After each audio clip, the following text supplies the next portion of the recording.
Bismillahirrahmanirrahim. Assalamualaikum warahmatullahi wabarakatuh. Alhamdulillahirrabbilalamin. Wassalatu wassalamu ala rasulillah wa ala alihi wa sahbihi ajma'in. Amma ba'du. Yang saya hormati Ibu Siti Mutmainnah selaku dosen bahasa Indonesia yang selalu sabar mengajarkan saya bahasa Indonesia. Oke teman-teman semuanya, perkenalkan nama saya Haidar Hafid dari Prodi Manajemen. Di sini saya akan menjelaskan sedikit gagasan mengenai tentang COVID-19 yang belakangan ini sedang ramai diperbincangkan dan juga masih hangat di negara kita Indonesia tercinta ini. Oke teman-teman semuanya, sebelum itu mari kita pelajari dulu atau kepoin dulu apa sih COVID-19 ini. Penyakit virus corona COVID-19 ini adalah penyakit penular. Jadi ini adalah penyakit menular yang disebabkan oleh virus SARS-CoV-2 gitu. Sebagian besar orang tertular COVID-19 akan mengalami gejala ringan hingga sedang dan akan pulih tanpa penanganan khusus.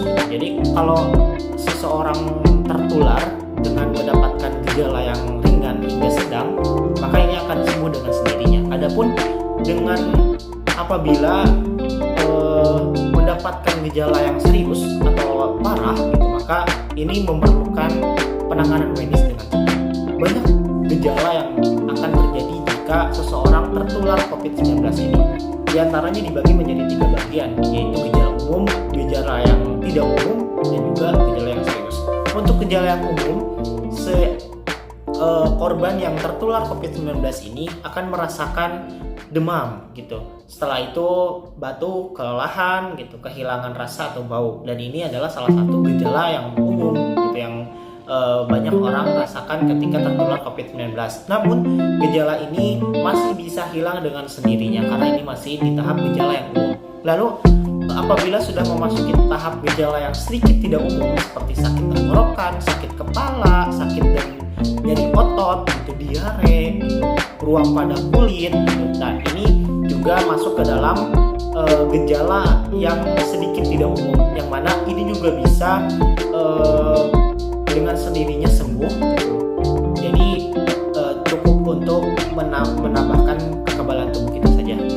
Adapun gejala yang serius yang membutuhkan medis diantaranya adalah kesulitan bernapas atau sesak gitu ya, kesulitan berbicara atau bergerak gitu, dan juga nyeri di dada. Dan apabila seseorang tertular COVID-19 dan merasakan gejala-gejala serius tersebut, maka wajib untuk korban tersebut mendapatkan penanganan medis dengan cepat gitu. Karena virus ini juga salah satu virus yang mematikan apabila gejalanya sudah masuk ke tahap serius. Oke teman-teman semuanya, rata-rata gejala ini akan muncul 5-6 hari gitu. Jadi setelah 5-6 hari harusnya gejala itu sudah mulai mereda gitu. Atau bisa juga tetap paling lambat gitu di angka 14 hari. Oke.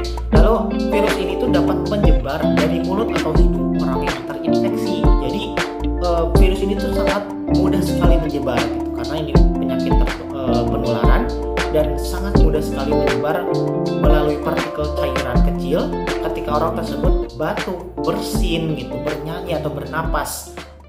Apapun kegiatan yang mengeluarkan partikel gitu, yaitu partikel yang dapat berupa droplet gitu yang lebih besar dari saluran pernapasan hingga aerosol yang lebih kecil gitu. Jadi emang sangat mudah sekali membuat penyakit ini keluar gitu atau menularkan kepada orang lain. Makanya penyakit ini sangat mudah sekali menyebar di Indonesia ini. Jadi kita semuanya bisa dapat tertular saat menghirup udara yang mengandung virus tersebut gitu, jika berada di dekat orang yang sudah terinfeksi COVID-19. Dan ada juga kita juga dapat tertular jika menyentuh benda-benda yang tertular COVID-19 ini. Maka sangat mudah sekali gitu menyebarnya ketika kita memegang salah satu benda dan benda itu sudah terinfeksi COVID-19, lalu kita mencium tangan kita, lalu kita menggosok mata kita, maka dengan mudah COVID-19 ini atau virus ini masuk ke dalam tubuh kita. Oke, lalu gimana sih caranya untuk kita bisa menghindari COVID-19 ini, banyak langkah yang bisa kita lakukan gitu, dengan cara menjaga kebersihan, mencuci tangan, untuk memakai masker, dan juga mengurangi aktivitas di luar, karena untuk menghindari tercemarnya kita dari salah satu COVID-19 ini, virus ini gitu ya. Lalu banyak sekali upaya pemerintah dalam mencegah penyebaran COVID-19 ini. Belum lama kita juga mendapatkan banyak sekali berita gitu tentang lockdown, yang dimana kita diwajibkan untuk selalu berada di rumah. Ini juga adalah salah satu upaya pemerintah untuk mengurangi virus COVID ini, mengurangi penyebaran virus COVID ini. Jadi untuk teman-teman semuanya, dimanapun kalian berada, selalu jaga kesehatannya dengan cara kebersihan tadi ya, menjaga cuci tangan gitu, selalu menutup mulut kita dengan masker, karena virus ini sangat rentan untuk bisa tertular, apalagi kepada orang-orang yang sudah memiliki penyakit gitu, maksudnya penyakit bawaan dari dulunya seperti penyakit jantung lah, penyakit apapun itu akan lebih mudah masuk ke mereka dan malah lebih membahayakan mereka gitu. Jadi untuk semua teman-teman agar selalu menjaga kesehatannya dengan menjaga diri kita sendiri agar penyakit tersebut tidak mudah untuk menular. Nah, cara untuk menghindarinya pun kita juga harus bisa memastikan bahwa kita tidak terkena virus itu dengan cara PCR, dengan cara banyak hal gitu ya, untuk bisa mengetahui bahwa kita tidak tertular. Oleh karena itu, kita pastikan semua area yang berada di luar yang ada di Indonesia ini orang-orang yang jauh dari COVID-19 ini. Ada juga sekarang vaksin agar kita juga bisa dengan mudah menghalangi virus-virus tersebut, karena kita ditamengi gitulah, diberikan tameng oleh si vaksin tersebut. Oke, dengan upaya pemerintah yang banyak sekali upaya pemerintah yang membuat kita terhindar dari COVID-19 ini, namun banyak juga hal-hal negatif yang ada karena COVID-19 ini. Diantaranya ada banyak sekali orang-orang yang terkena PHK, banyak sekali orang-orang yang kehilangan pekerjaannya karena adanya penyebaran penyakit ini.